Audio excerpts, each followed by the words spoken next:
Bonjour à tous, bienvenue sur KTO. À l'occasion du pèlerinage des jeunes étudiants de la région ouest de la France, Hors-les-Murs vous emmène ce week-end au Mont Saint-Michel.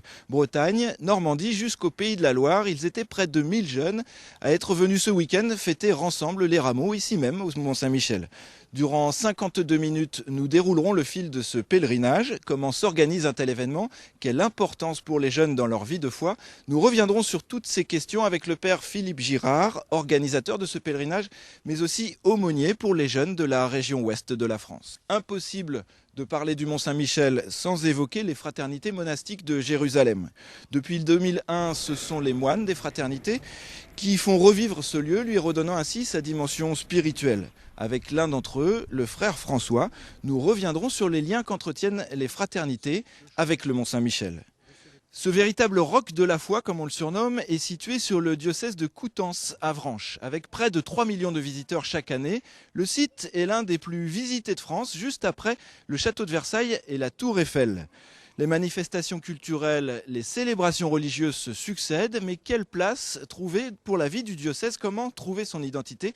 C'est ce que nous verrons avec monseigneur Stanislas Lalanne, évêque de Coutances-Avranches. Mais avant cela, revenons au pèlerinage des étudiants. Ils sont partis ce matin de l'un des 3 points de rencontre, Rennes pour la Bretagne, Caen pour la Normandie et Nantes pour les Pays de la Loire. Ils doivent se retrouver samedi soir pour passer la soirée ensemble à Avranches. Retour sur l'une de ces 3 routes, celle de Rennes, avec un sujet de Sibylle Delettre. 10h, samedi matin à côté de la fac de droit de Rennes. Les jeunes arrivent seuls ou en petits groupes au point de rendez-vous de la route de Bretagne. Malgré la pluie, tous sont heureux de se retrouver. Certains, encore timides, font doucement connaissance. 10h30, départ en bus direction Céaux, petit village à l'entrée de la baie du Mont Saint-Michel et point de départ de la marche.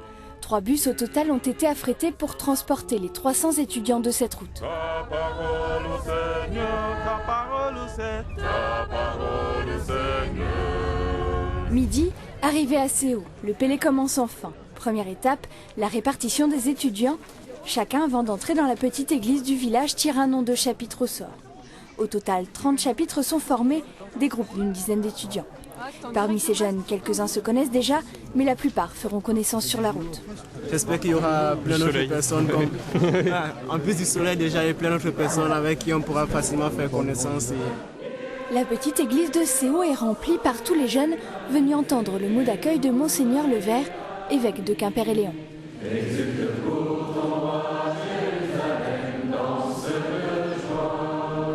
Un pèlerinage, normalement, c'est le signe, c'est le symbole de notre vie. Nous avons commencé notre existence. Et normalement, elle a un but. Pour nous, chrétiens, ce but, c'est Dieu. Et durant cette existence, nous prenons un certain nombre de moyens pour ne pas nous tromper de but et pour le rejoindre. Le chapitre Samuel. 13h, départ de la marche. Premier moment de groupe, chacun se découvre peu à peu. Il n'y a pas de juriste quoi. Je sais du juriste 14. Dans le groupe Siracide, 9 jeunes. Tous ont entre 18 et 25 ans comme la plupart des pèlerins et viennent de milieux très différents. Parmi eux, il y a Gaspard qui se prépare au sacerdoce, Marie, l'étudiante en arts plastiques, Jean-Marc en BTS horticole ou encore Sophie, la benjamine du groupe. Leur seul point commun, leur foi, un ciment solide qui les unit tout au long de la marche.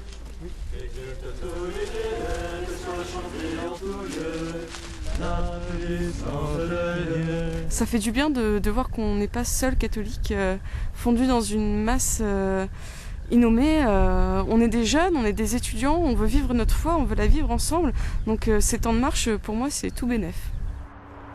Une quinzaine de kilomètres sur les routes de campagne entre Céaux, Pont-au-Beau et Avranches, où le Mont Saint-Michel se dessine petit à petit à l'horizon. Un peu plus de 5 heures de marche pour ces étudiants, entrecoupés de temps de prière et de réflexion. Ce week-end, c'est un peu aussi ce que j'en attends, de pouvoir... c'est vrai que c'est une vraie chance, une vraie grâce de pouvoir justement se retrouver tous ensemble entre jeunes d'une même région pour partager un peu sur sa foi et puis prier ensemble tout simplement. C'est le panneau de la victoire. 18h, c'est bientôt la fin. Les jeunes arrivent à Avranches. Encore quelques mètres et une dernière montée pour atteindre le point de rassemblement.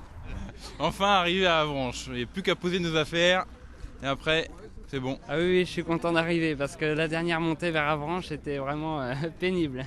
On est bien content et on va enfin dormir. Alors c'était très très riche, ouais, c'est surtout le mot qui vient à l'esprit, très riche, très beau et très simple aussi comme moment, voilà.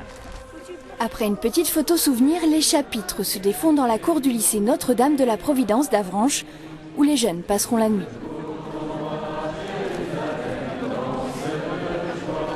On vient de le voir dans le reportage de Sybille Delettre, la journée des pèlerins s'organise autour de marches en petits groupes. On appelle cela les chapitres. Pèleriner, c'est bien sûr marcher, mais c'est aussi accepter de se laisser guider, se laisser surprendre, être dérouté.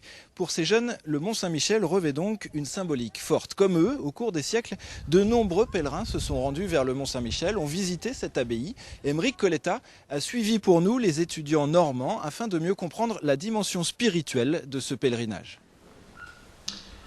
Un pèlerin, c'est vraiment se mettre en route. D'abord, vous ne connaissez pas ce lieu pour la plupart. Vous ne savez pas combien de temps nous allons marcher. Nous ne savons pas quel temps il va faire.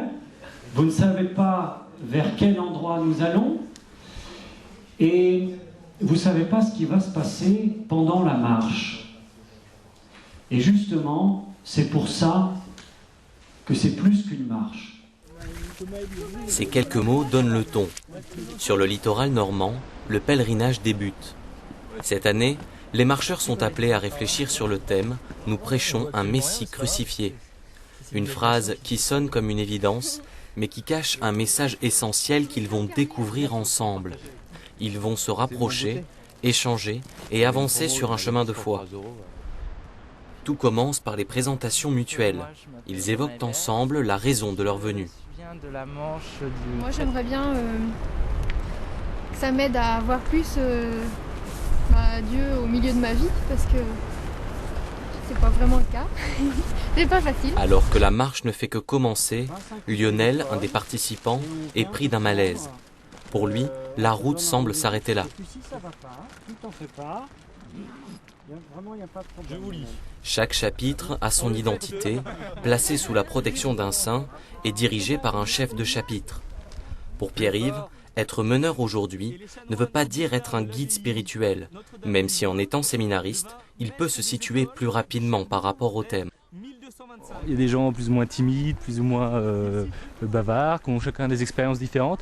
Et le but, c'est que chacun puisse exprimer son expérience spirituelle de manière personnelle. Le but, c'est que chacun puisse contempler la croix, inviter chacun à regarder le Christ crucifié pour comprendre la profondeur de cet événement. Notre chapitre choisit de se mettre à l'écart des autres groupes dans une crique déserte. En commençant par lire un message de Benoît XVI qui cite saint Paul, ils entrent de plein pied dans la thématique. À la recherche du sens de la croix, des questions notées dans leur carnet de pèlerins les aident à piocher dans leur vie pour s'approprier la thématique. Mais effectivement, on peut pour la phrase d'avant aussi. C'est plus large. Ouais, il en avait conclu que la croix exprime la loi fondamentale de l'amour et elle est la formulation parfaite de la vraie vie. Voilà, on peut prendre ça. aussi cette question-là. Du coup, moi, je le prends dans ma vie tous les jours. Ouais, voilà. Est-ce que j'ai toujours en premier lieu la croix du Christ dans ma tête comme seul orgueil? Et ben là, je dis non, pas toujours. Voilà. Mais la marche ne se limite pas à un échange verbal, bien au contraire. Les 12 kilomètres prévus aujourd'hui les mettent dans une disposition particulière. Dans l'effort, le silence et la prière, ils vont à la rencontre de Dieu et probablement d'eux-mêmes. On a un souvenir de catéchèse un peu enfantin et à un moment d'avoir des mots qui résonnent dans une expérience d'étudiant, dans une expérience de jeune professionnel, ça peut permettre de revaloriser cette croix et de ne pas la voir simplement comme une image suivie, une image d'Épinal, une image dans laquelle ça n'a rien à nous dire, mais la réaccueillir dans une expérience actuelle pour nous. La phrase du pèlerinage, elle est vraiment, pour moi, elle est compliquée, elle est abstraite. Et le fait d'en discuter, d'avoir avec des choses concrètes, des décisions qu'on prend dans notre quotidien, voilà, c'est le but du pèlerinage qui commence à être atteint. Aux 2/3 du parcours, les idées s'éclaircissent et l'expression est aussi plus simple. En méditant encore une fois sur 3 phrases de saint Paul, ils touchent au sens profond de la crucifixion. Lionel, qui n'avait pas pu les suivre, les a finalement rejoints pour le dernier temps en chapitre. Les règles de la société, donc comment est-ce qu'on peut venir prêcher quelqu'un qui est crucifié? Donc il y a une certaine contradiction entre les propos, donc c'est en fait là que se situe le scandale. Donc voilà. Puis mort dans la souffrance, crucifié, c'est vrai qu'on a déjà dit, c'est vraiment une mort terrible et pour les truands, quoi. Donc c'est pas très glorieux normalement. Alors que nous on prêche un Dieu qui s'est fait petit. En même temps, c'est vraiment le cœur de notre foi, je crois. Dernier kilomètre. Lionel confie que son absence n'a pas été simple à accepter, mais en pensant à l'épisode de la traversée du désert, il a essayé d'accueillir cette situation. Je crois que ça nous manifeste qu'en général, Dieu donne, quoi. Je me tiens à la porte et je frappe. Si quelqu'un entend ma voix et qu'il m'ouvre, j'entrerai. Et bien là, c'est ça. Ils sont dans une disponibilité intérieure où ils se disent je laisse entrer Dieu, quoi. Et donc Dieu entre, quoi. C'est aussi simple et merveilleux que ça. Et donc c'est vraiment par plein de biais différents, avec effectivement les échecs de la marche pour l'un, la rencontre d'un inconnu pour l'autre, et puis avec des parcours. Il y a des convertis, il y a des gens qui cherchent, il y a des gens qui sont très mordus. Et voilà. Et chacun trouve, c'est comme la manne dans le désert, il y en a pour tout le monde, et chacun a la quantité qui lui est nécessaire, ni moins ni plus. On le vérifie dans un pèlerinage comme celui-ci. Afin de cueillir les fruits de ce parcours intérieur, rien ne sert de courir donc pour nos jeunes pèlerins. Et les traces éphémères de leurs pas laisseront certainement dans leur cœur une empreinte indélébile.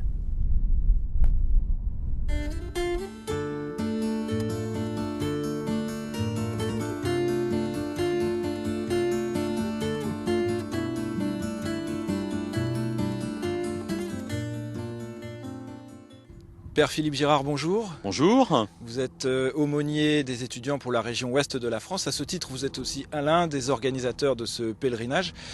On l'a vu dans le reportage d'Aymeric Coletta, le thème cette année, c'est « Nous prêchons un Messie crucifié ». Comment se détermine, comment se choisit un thème? Traditionnellement, on prend toujours le thème des Journées mondiales de la jeunesse. Malheureusement, le pape a eu un peu de retard cette année. Et donc, nous nous sommes dit, tiens, qu'est-ce qu'on va pouvoir traiter avec les étudiants cette année? Et on s'est rappelé qu'à Paris, le pape avait donné comme consigne aux étudiants de garder la croix avec eux. Et étant donné qu'en plus c'est l'année Saint-Paul, on s'est dit tiens, il faut chercher Saint-Paul, la croix. Et donc c'est comme ça que le thème « Nous prêchons un Messie crucifié » est arrivé. C'est une phrase qui est tirée d'une lettre de Saint-Paul aux Corinthiens. C'est un petit peu difficile. Est-ce que pour des jeunes comme ça, vous n'avez pas mis la barre un peu haut? Alors l'équipe com de l'organisation était très mécontente parce qu'elle a dit c'est pas du tout vendeur auprès des étudiants. Parce que vendre à leurs copains qui ne sont pas forcément croyants un thème comme celui-là, très compliqué. Mais je crois que faire l'expérience de la croix est quelque chose de décisif pour les jeunes d'aujourd'hui. Voir, en croyons, nous, dans un Dieu qui vient sauver l'homme, et donc c'est par la croix qu'il vient sauver. Et les aider à prendre conscience de cela peut changer radicalement leur vie. C'est pas la première édition de ce pèlerinage, mais pourquoi le Mont-Saint-Michel? Ça vient tout simplement d'une initiative des évêques, notamment le père Soubrier qui était évêque auxiliaire à Paris auparavant, avant de venir à Nantes.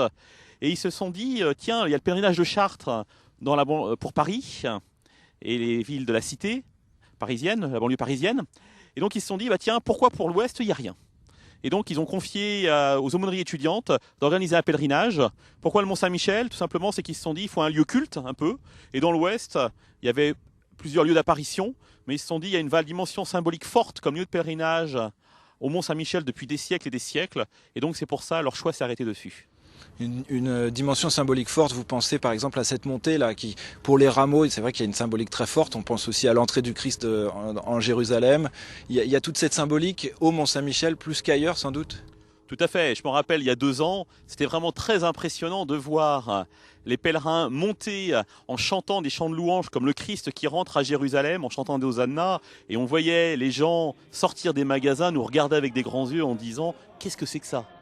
Comment se fait-il qu'ils peuvent chanter un Dieu qui vient les sauver?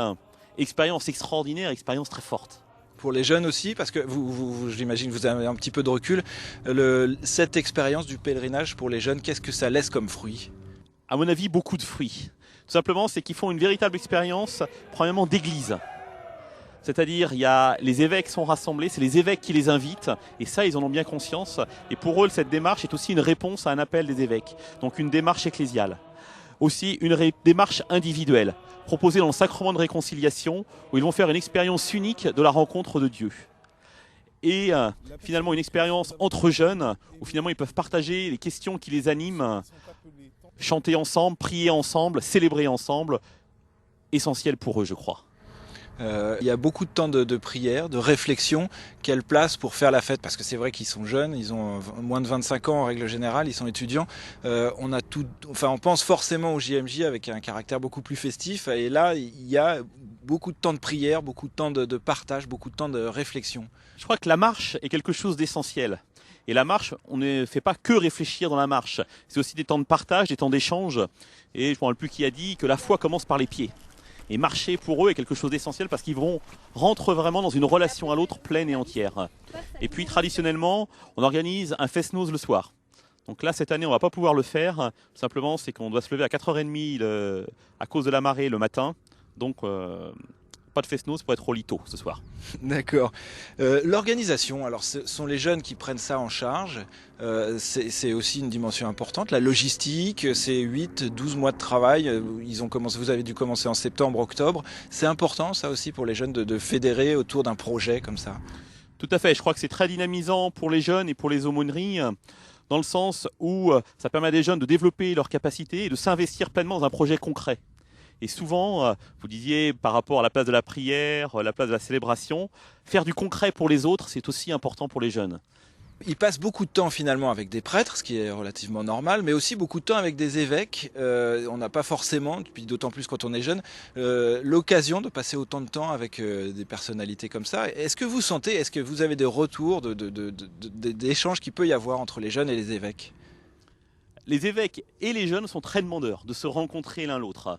Et c'est impressionnant comment les évêques participent au temps de chapitre, alors qu'un certain nombre peuvent avoir, alors cette année c'est beaucoup moins le cas, mais pouvaient avoir un certain âge, et donc souffrir par la marche quand il fait chaud, et ils tenaient véritablement à la faire, après à faire traverser de la baie avec les jeunes, parce que c'est un moment important.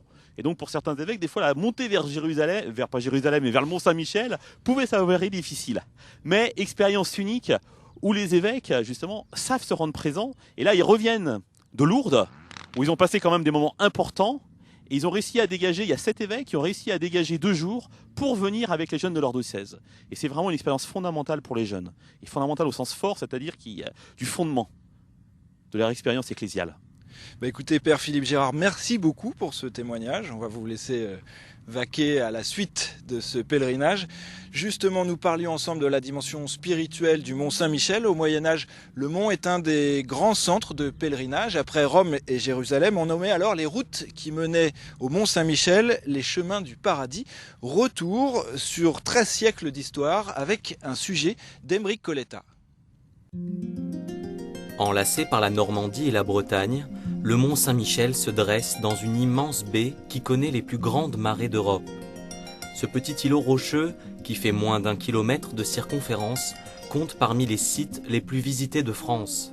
Il est à la fois un haut lieu touristique classé au patrimoine mondial de l'UNESCO et un centre de pèlerinage pour l'Occident depuis le Moyen-Âge.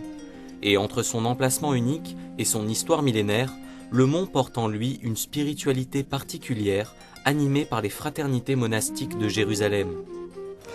Déjà, ce lieu porte vraiment beaucoup à la prière, du fait de sa configuration, ce rocher et puis cette abbaye qui se dresse vers le ciel, qui est comme un doigt tendu vers le ciel, avec Saint-Michel au sommet. En effet, l'archange se tient au sommet de l'église abbatiale et il est à l'origine même de cet endroit. Il est apparu en rêve à l'évêque d'Avranches, qui y a fait construire une église dès l'an 709. Depuis, le mont est l'écrin d'une abbaye majestueuse et a accueilli des générations de religieux qui l'occupent de façon discontinue depuis plus de 1000 ans. Aux origines, c'est donc l'évêque Aubert qui a édifié le tout premier sanctuaire. Il y a installé une communauté de 12 chanoines. Les années ont passé et avec la réforme carolingienne au début du IXe siècle, toutes les communautés de l'Empire se sont vues imposer la règle de Saint-Benoît. C'est à cette période qu'une communauté de bénédictins, issus de Saint-Vendry, sont arrivés pour prendre en charge le sanctuaire en 966. Et ainsi, au bout d'un millénaire d'histoire tourmentée, avec notamment la transformation du Mont en prison après la Révolution, on a célébré en 1966 le millénaire monastique. Depuis 2001, on y retrouve les fraternités monastiques de Jérusalem, une communauté créée en 1975, issue du renouveau charismatique. Immergée dans une foule de plus de 3 millions de visiteurs par an, leur présence s'accorde à merveille avec la vocation ancestrale du mont, la prière et l'accueil des pèlerins. Frère François, bonjour. Bonjour. Vous êtes moine aux fraternités monastiques de Jérusalem. Vous êtes aussi prieur de la communauté au Mont-Saint-Michel. Les spectateurs de KTO connaissent bien les fraternités monastiques de Jérusalem puisque chaque jour, comme on le sait, les offices de Saint-Gervais sont diffusés en direct sur la chaîne. On l'a vu dans le reportage d'Aymeric Coletta, durant près de 2 siècles, depuis 1790 et le départ des bénédictins, l'abbaye du Mont-Saint-Michel n'avait plus de communauté religieuse ici. Avec le retour des fraternités, c'est un petit peu le retour de la vie religieuse à l'abbaye et puis au Mont-Saint-Michel. D'une certaine façon, vous avez redonné au lieu sa dimension spirituelle. On ne vient plus maintenant seulement pour des raisons touristiques, pour visiter ce fabuleux décor, mais aussi pour prier, pour faire des retraites. Quelle est un petit peu la dimension, l'importance de votre présence ici? Vous êtes conscient que historiquement, mais aussi spirituellement, vous avez une place à jouer, un rôle important? Alors historiquement, je veux simplement préciser une chose, c'est que le retour de la vie monastique au Mont-Saint-Michel, c'est 1966, avec le millénaire bénédictin et le père Bruno de Senneville, moine de l'abbaye de Saint-Vendry, du Bec-et-Loing, est venu ici faire redémarrer la vie monastique. Lors du millénaire bénédictin. Et c'est en 2001, alors que sa communauté n'était plus assez nombreuse, que l'évêque de Coutances et Avranches nous a invités à prendre la suite. Alors il vous a invité pour une mission particulière. Quel est votre rôle en fait ici au Mont-Saint-Michel? La mission des fraternités monastiques de Jérusalem, eh bien, elle est dictée par sa vocation même intrinsèquement qu'on trouve dans son nom. C'est la vie monastique, c'est-à-dire la vie contemplative, une vie où la prière veut prendre la première place. Dans un lieu tel que le Mont-Saint-Michel, bien évidemment, ça prend une coloration particulière.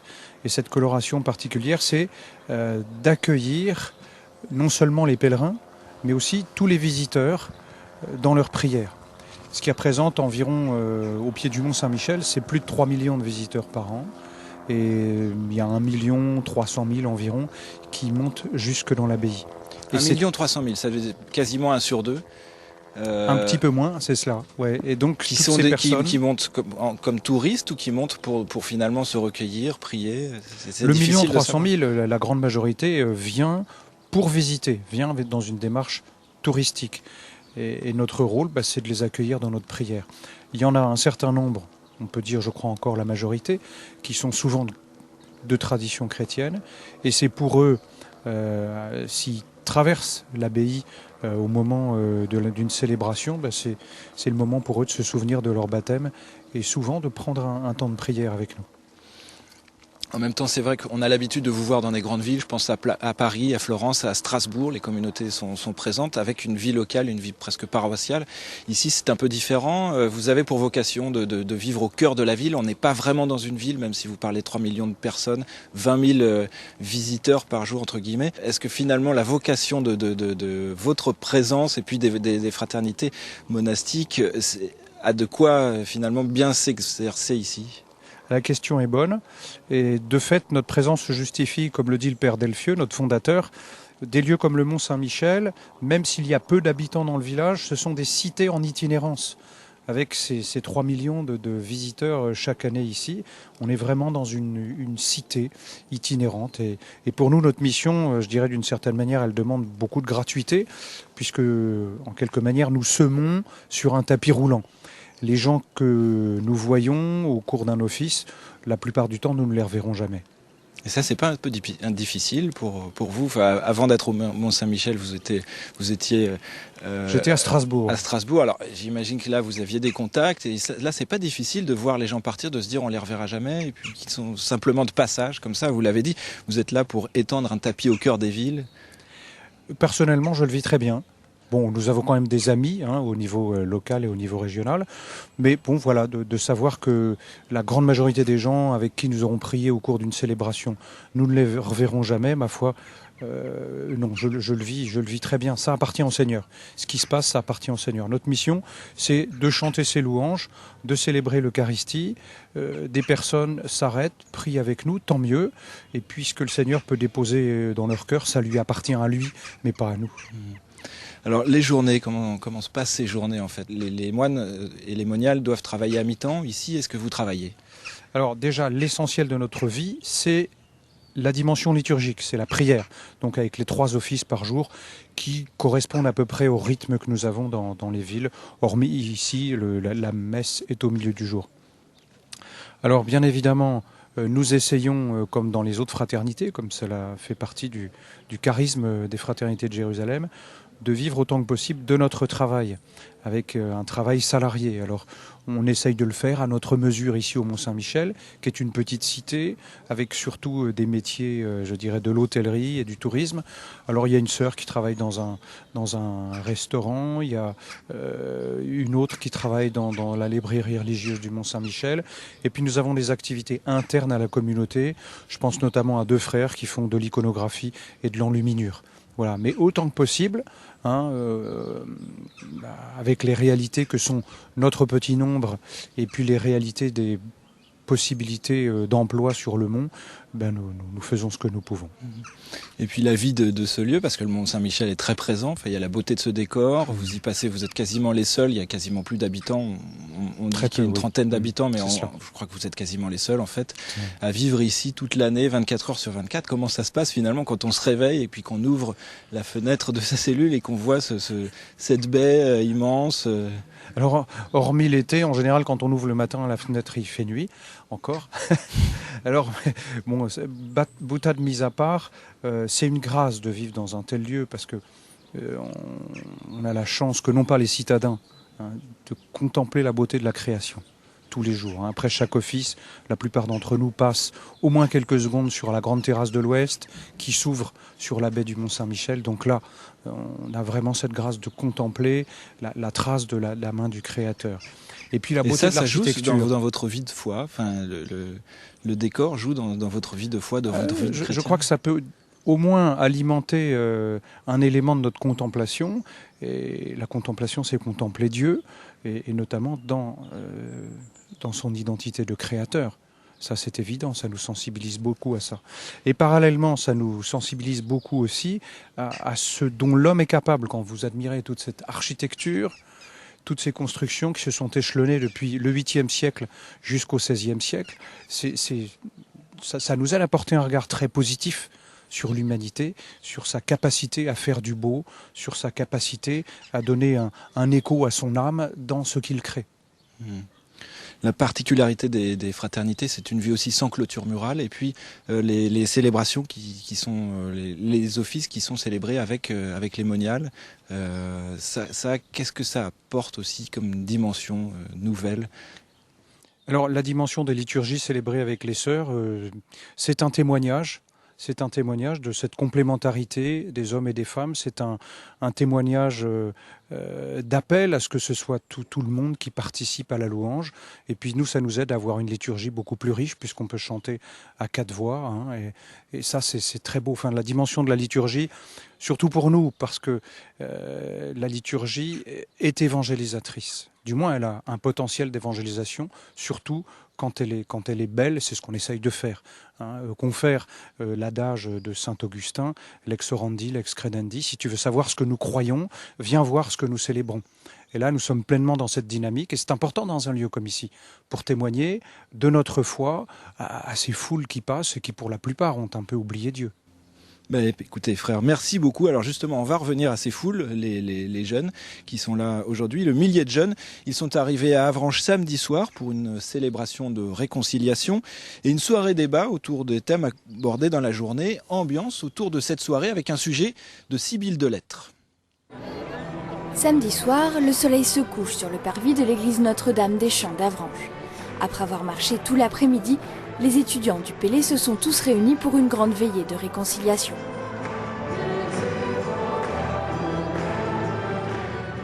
Un début plutôt festif où des étudiants ont fait une petite représentation autour de Saint-Paul. Non, mais dites donc, vous! Ça fait 2 fois qu'on pèle la chose, là! Écoutez plutôt, je suis un ami, envoyé par le Seigneur pour vous guider. Oh, un guide! Un moyen aussi de se remémorer la journée passée avec ses galères et ses bons moments. 3 étudiants de chaque route, Bretagne, Pays de Loire et Normandie, sont venus un par un pour raconter leur périple. Nous avons eu des temps de partage, rien de plus banal. Et nous avons marché à toute vitesse ici pour arriver à l'heure, ce qui n'est pas toujours évident. Et heureusement, il a plu, ça nous a motivés. Après la fête, place au recueillement, une réconciliation initiée par Monseigneur Levert. Pendant quelques minutes, il a pris la parole pour expliquer le sens de ce pèlerinage. Nous prêchons un Messie crucifié. Est-ce que vous laisserez le Christ chasser cet esprit mauvais pour vous permettre d'aller plus loin et d'entrer non pas dans nos vues humaines, mais dans la vue de Dieu? Alors ce soir, eh bien je vous souhaite d'avoir le courage, la force de l'esprit pour faire le pas et demander au Seigneur qu'il vous réconcilie avec lui. Un pas parfois difficile à faire mais qui représentait un véritable cheminement vers Dieu. Chacun à sa manière pouvait vivre cette démarche concrète et recevoir le sacrement de réconciliation. Des prêtres étaient répartis tout autour de l'église pour confesser les jeunes. L'un après l'autre, les étudiants se sont succédés pendant plus d'1 heure. Et ceux qui souhaitaient vivre ce temps du pardon autrement pouvaient écrire une lettre à un de leurs proches ou déposer une intention de prière.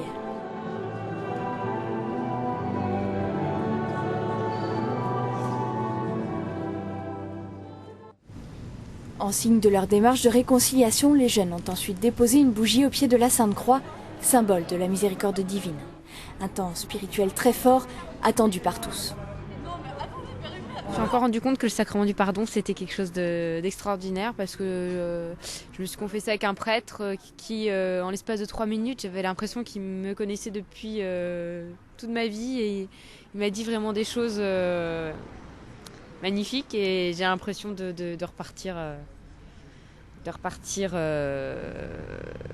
dans une nouvelle année finalement et avec Pâques qui va arriver. Je trouve que ça se vit aussi en église parce qu'on porte aussi les péchés des autres aussi quelque part et je trouve que c'est important. Pour moi, je l'ai vécu en priant, quoi. C'est le temps fort du pèlerinage, donc du coup, ouais, c'est important, quoi. Oui, je l'attendais quand même parce que j'avais des idées, des choses à dire que j'avais pensé avant de partir et donc j'avais envie de les partager aux prêtres. Cette veillée a permis à tous les jeunes d'avancer un peu plus dans leur foi et de repartir avec une vie spirituelle et un élan renouvelé.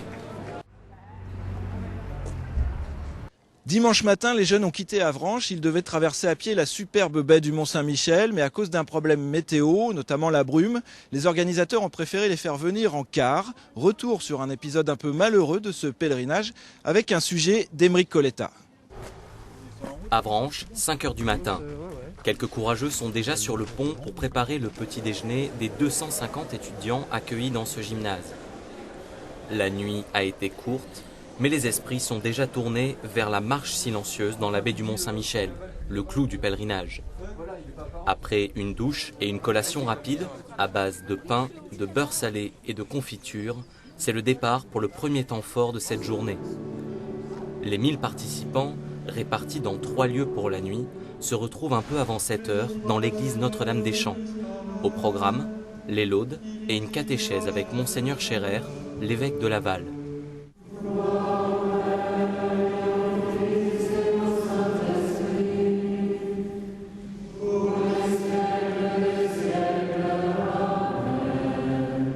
Après avoir récupéré quelques rameaux pour la célébration à l'abbatiale, il est temps de monter dans les cars pour rejoindre la plage et la traversée tant attendue par tous. C'est la traversée de la baie, l'eau jusqu'à la taille apparemment, et voilà. Ça va geler et ça va être génial. Au départ, le temps paraît idéal. Mais une fois arrivés au bec d'Andenne, les étudiants découvrent une plage complètement recouverte de brume. Certains ont même un mauvais pressentiment. Mais il y a 2 ans, c'était l'après-midi, il y avait du soleil. On est un peu déçus qu'il y ait du brouillard là ce matin. On espère que ça va découvrir. Ouais, c'était super. Voilà. Pour tromper un air à 5 degrés et se réchauffer les pieds, les pèlerins dansent et chantent et arborent les couleurs de leurs régions respectives. Mais la brume ne se dissipe pas et l'inquiétude monte peu à peu chez les guides de l'abbé. Ah ben, ça s'annonce un peu mal, hein. Parce que partout où la mer a monté, le brouillard est posé presque au sol et puis bon, il n'y a pas de visibilité, quoi. C'est ça qui est le pire. De leur côté, les marcheurs gardent espoir. Non, mais non, regardez le beau soleil qu'il y a là, juste derrière. Non, on pense qu'on va pouvoir y aller. En plus, on n'est jamais venu, donc... Alors que Monseigneur Lalanne tente de repousser le début de la célébration, tous tournent les yeux au ciel pour implorer la Vierge d'ouvrir le chemin.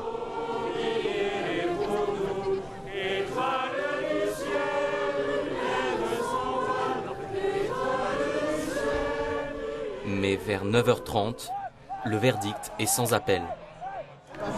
Il fait beau, il fera beau certainement, mais pour l'instant le brouillard s'est pas levé, donc on va pas pouvoir traverser.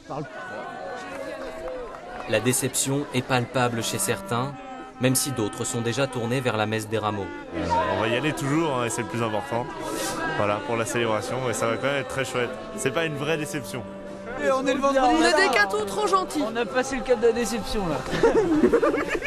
Maintenant on va vers le cap de Bonne Espérance. Enfin, quelque part, il y a une forme d'humilité aussi à accepter de pas le faire à pied comme on avait prévu de le faire. Bon, c'est mythique, c'est trop sympa, mais du coup, on va le faire plus simplement, plus modestement en car. Mais peut-être que c'est une forme de renoncement aussi. Dans un pèlerinage, renoncer, c'est bête, mais renoncer à marcher, quoi.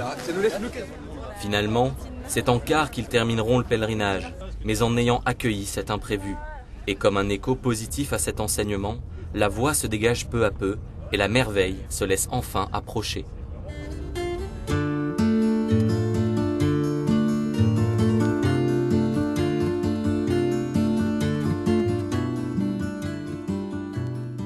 Voilà, on se retrouve avec Jean-Baptiste et Cécile. Vous êtes tous les deux étudiants en école d'ingénieur. On est au pied du Mont Saint-Michel pour la bénédiction des rameaux et puis la lecture de l'Évangile. Vous êtes les deux organisateurs du pèlerinage pour la région nantaise. Qu'est-ce que ça représente pour vous, cette arrivée ici? C'est l'aboutissement de 8 mois de travail avant tout, Cécile?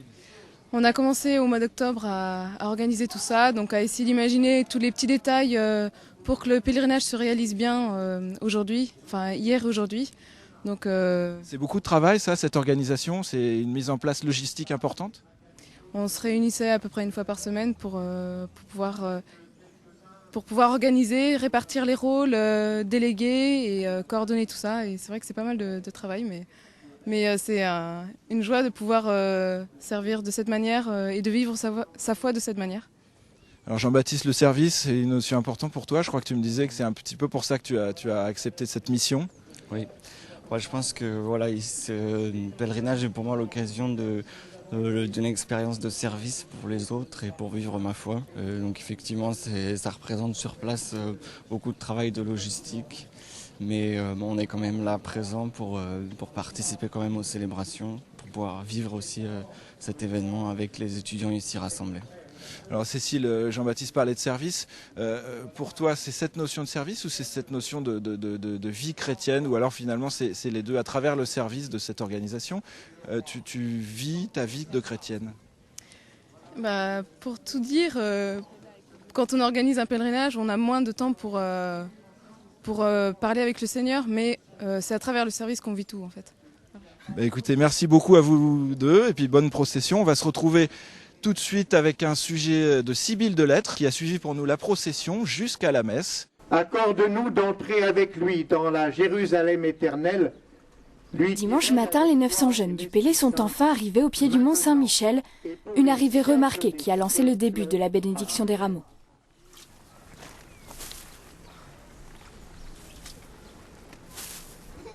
À l'entrée de la tour sud du mont, ils se sont mêlés aux fidèles du diocèse venus eux aussi, spécialement pour cette bénédiction.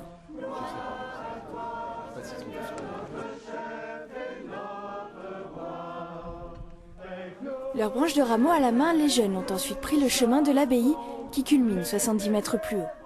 Une procession presque interminable dans les rues étroites et les escaliers du mont, une montée physique pour ces étudiants mais aussi spirituelle, l'aboutissement de 2 jours de marche vers Dieu.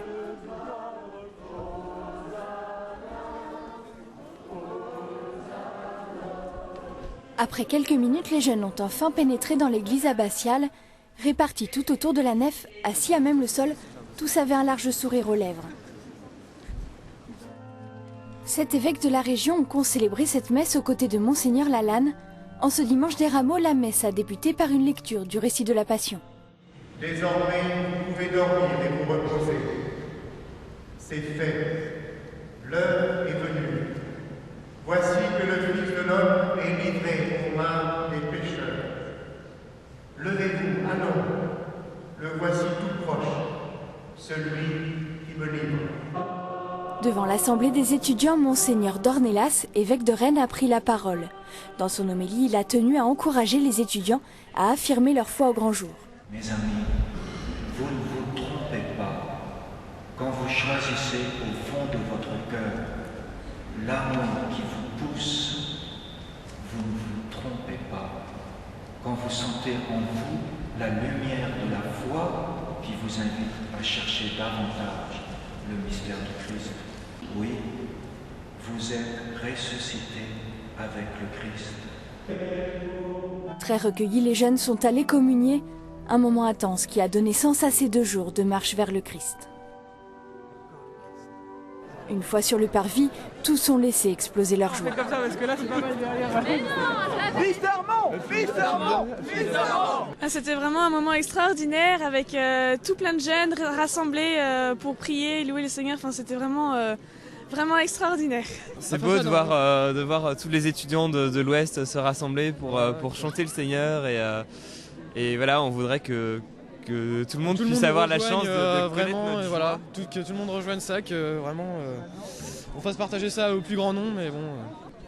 Une très belle fin en fait en beauté, terminée par l'Eucharistie qui nous rassemble tous. C'est une très belle fin pour nous rassembler. Et l'envoi que nous a fait Monseigneur Lalanne nous a vraiment touché en fait pour partir dans chacun là où on est, là où on vit, pour vivre de cet esprit du Christ dans le monde. Je crois que ça se résume à un mot, heureux. Heureux, effectivement. Tous sont repartis en chantant dans la joie et la bonne humeur, ravis d'avoir participé à ce pèlerinage.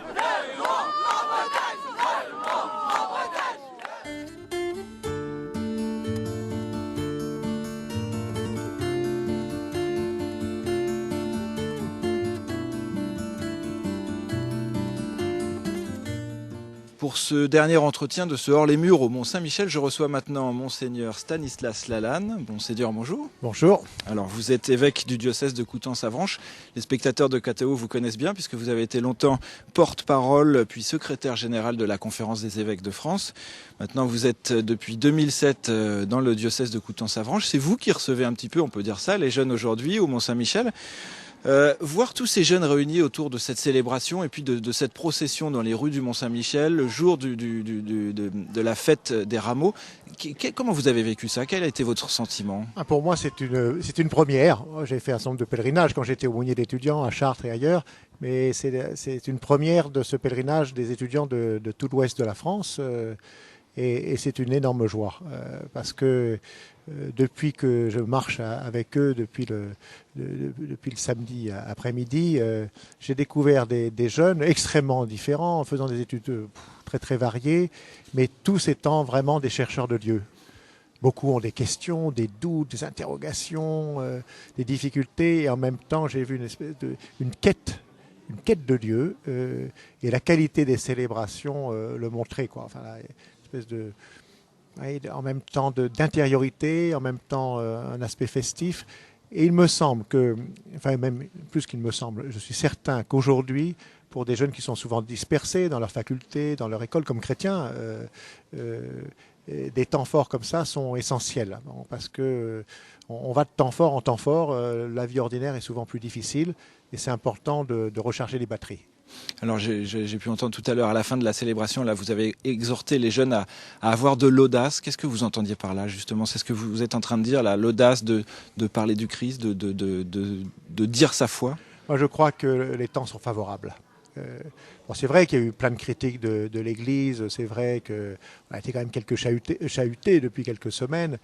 Et en même temps, c'était l'Église qui était présente dans ce pèlerinage et j'entends, j'ai écouté dire leurs confidences, qu'ils ont beaucoup de copains, d'amis dans leur faculté, dans leur école, qui sont en recherche de sens et qui n'ont peut-être pas les mots pour dire cette recherche, qui n'ont jamais entendu parler de l'Évangile. Et je crois qu'aujourd'hui, les temps sont favorables pour une annonce explicite. Bon, il faut que la vie soit en cohérence avec la parole, sinon ça paraît être du baratin. Mais je crois que malgré leur difficulté à croire, leur balbutiement pour dire la foi, voilà des chrétiens qui sont appelés à dire le Christ, à dire le sens la joie d'être aimé. Beaucoup de jeunes aujourd'hui crèvent de solitude, même s'ils sont ensemble. Ils crèvent de ne pas trouver de sens à leur vie, et je crois que l'Évangile peut leur donner une parole qui structure leur vie et qui leur donne le bonheur. Oui. Vous parliez de la difficulté peut-être aussi à être chrétien aujourd'hui, surtout quand on est jeune, peut-être on souffre d'une forme de solitude. Ce type de rencontre à travers ces pèlerinages permet aussi de vivre sa foi en groupe. Quelles sont les initiatives à l'intérieur du diocèse de Coutances-Avranches pour les jeunes, pour la pastorale des jeunes ? Mon prédécesseur a lancé des choses tout à fait magnifiques et je n'ai eu qu'à prendre le relais. C'est vrai que dans notre département, nous n'avons pas énormément d'étudiants, mais on a beaucoup de collégiens et de lycéens. Les étudiants sont moins nombreux, on n'en a que quelques milliers par rapport à Caen ou Rennes. Et souvent, ils sont aussi dispersés et c'est important de vivre avec eux, de leur proposer des rassemblements. Et donc, l'année est rythmée. L'année est rythmée par un certain nombre de temps forts, pèlerinage, camp à Pontmain, à Lourdes, marche pascale ici au Mont-Saint-Michel. Chaque année, on a une marche dans un coin du diocèse. On était 400 la semaine dernière. Et donc tous les aumôniers, toutes les équipes d'aumônerie, que ce soit de l'enseignement catholique ou de l'enseignement public, s'associent pour faire des propositions pour que ces jeunes aient vraiment des temps forts. Vous savez, quand j'ai été aumônier d'étudiants, j'ai été curé de paroisse, à chaque fois que je retrouvais des gens qui se préparaient un sacrement, le mariage, ou qui préparaient le baptême de leurs enfants, même s'ils étaient plus pratiquants, s'ils avaient un peu tout oublié, il y avait des événements qui les avaient marqués. C'est des temps forts comme cela. Et je crois qu'aujourd'hui, plus que jamais, on est invité à leur faire ce type de proposition. Et donc je trouve dans le diocèse une très grande vitalité dans ce... Une vitalité de la jeunesse dans le diocèse. Une grande vitalité, avec beaucoup d'imagination. Et l'évêque, son rôle, c'est de soutenir, c'est de veiller à ce que ça puisse se mettre en route, c'est redonner confiance quand ça paraît plus difficile. Et puis aussi, c'est d'être présent avec ces jeunes. Je reçois énormément de lettres de confirmants ou de jeunes qui se préparent au baptême. Il y a vraiment... on voit que même à 15 ans, on peut avoir un itinéraire spirituel authentique, moi qui m'éboustoufle. Ils n'ont pas obligatoirement les expressions idoines pour le dire, mais on voit qu'à travers ce qu'ils écrivent, il y a des démarches spirituelles fortes. Et donc, la mission d'un pasteur, des prêtres, de l'évêque, c'est de pouvoir nourrir cet appétit, voilà, et répondre à cette soif. Oui. Ou alors pour d'autres, ils ont été au caté quand ils étaient petits, etc. Et puis ils ont laissé tomber parce que le travail, le rythme, l'environnement qui est pas porteur. Et là, il faut pas grand-chose pour désensabler la source. Bon, la source est ensablée. Et peut-être que nous sommes appelés, comme pasteurs, comme animateurs d'aumônerie, comme évêques, à être de ceux qui désensablent la source pour qu'elle puisse de nouveau sourdre. Oui. Puis vous avez un vrai charisme avec la jeunesse, vous l'avez dit, vous avez été longtemps aumônier des jeunes à Versailles, Chartres. Oui, il y a un peu de nostalgie chez moi, parce que j'ai été aumônier de lycée de longues années et aumônier d'étudiants. Bon, ma mission d'évêque n'est pas la même, mais je vois l'importance d'accompagner ces jeunes. En plus, il y a quelque chose de tout à fait fondamental, c'est qu'ils sont peut-être plus que les anciens en phase avec la culture d'aujourd'hui. Et c'est peut-être eux à qui... je leur demande... c'est à eux peut-être d'inventer... l'avenir. Oui, l'avenir, mais aussi la manière de dire la foi, qui sera en même temps la foi reçue des apôtres. On n'est pas en régime libéral, hein, on est des héritiers, mais en même temps, ils sont immergés dans cette culture, et c'est eux qui nous diront comment l'Église doit être présente dans la société d'aujourd'hui. Monseigneur Lalanne, on l'a vu, vous êtes évêque du Mont-Saint-Michel, vous êtes aussi évêque du diocèse de Coutances-Avranches. Est-ce qu'avoir un lieu tel que le Mont-Saint-Michel n'occulte pas en fait toute la pastorale du diocèse ? Ah non, parce qu'il y a d'autres lieux dans le diocèse qui sont aussi des lieux de ressourcement. Bon, d'abord, il y a une 60aine de paroisses, et puis il y a d'autres lieux. Il y a un certain nombre de témoins du Christ qui sont béatifiés ou qui sont canonisés. Et il y a des lieux qui sont aussi des lieux de pèlerinage et des lieux qui sont porteurs. Non, le Mont-Saint-Michel n'occupe pas l'ensemble de mon emploi du temps. C'est vrai qu'on fête depuis un an le 13e centenaire, et je crois qu'on est en train de redécouvrir la dimension spirituelle du Mont. Sinon, il risquerait d'être un musée. Bon, il y a les fraternités monastiques qui sont ici, il y a une équipe avec le recteur du sanctuaire, et c'est important qu'on manifeste que ce lieu est aujourd'hui, c'est pas le musée Grévin, aujourd'hui il y a des chrétiens, lieu de pèlerinage, un lieu qui prient, et avec toute une équipe, on est en train de réfléchir comment on va rebondir sur le 13e centenaire pour faire des propositions. Il y a presque 3,5 millions de personnes qui passent ici. Alors, ils ne sont pas tous des pèlerins, ils sont des touristes. Mais moi, j'aimerais bien que quand ils repartent, il y ait une image, il y a une parole, il y a quelque chose qui les ait touchés pour que ça nourrisse leur itinéraire spirituel. Donc ça, c'est aussi mon ministère. Monseigneur Lalanne, merci beaucoup. Je sais que votre emploi du temps est très chargé, donc merci beaucoup de nous avoir accordé cet entretien. Quant à nous, on se retrouve dans quelques secondes. On va faire un petit détour par la baie du Mont-Saint-Michel avant de conclure cette émission. Et voilà, c'est donc sous ces images du Mont-Saint-Michel sous le vent que nous nous quittons. Prochaine édition de ce pèlerinage dans 2 ans, ici même au Mont-Saint-Michel. Merci aux équipes de KTO, aux techniciens, aux journalistes. Vous pouvez voir ou revoir cette émission sur le site de la chaîne www.ktotv.com. Encore merci et à très bientôt sur KTO.